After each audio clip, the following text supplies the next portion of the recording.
امروز وقتی برخاستم رویم را در روشنای صبح، چشمهایم را از کابوس شب شستم. تکرار را گذاشتم تا در بسترش خفته بماند.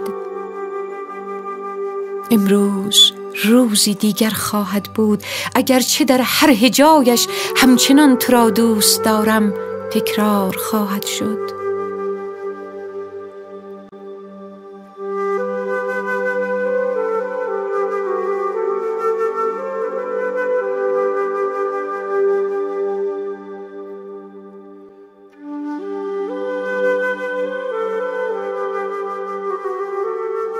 شب گریه می کند، تنهایی سوگوار جدایی است. اندوه خود را در چشمه امید می شوید تا صبح که به دیدارت می آید رنگی از غم نداشته باشد.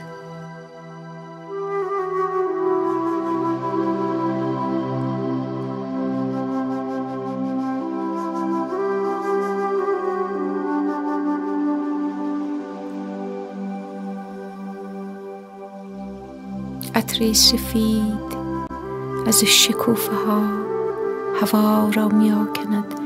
مگر تو می آیی که پرنده دل چنین شاد می خواند؟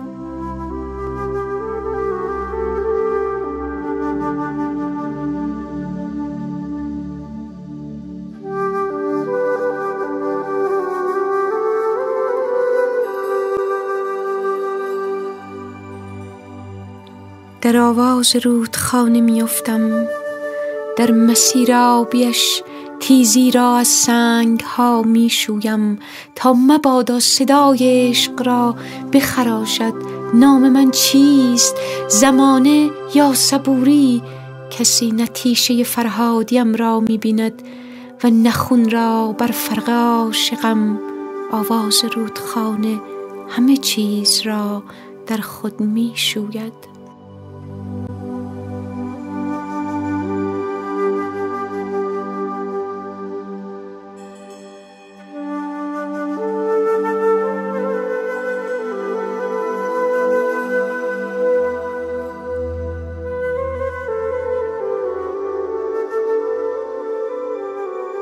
همه چیز گذشتنی است غیر از عشق من به تو که در شرشر رودخانه هوهوی باد و هی هی چوپان جاری است.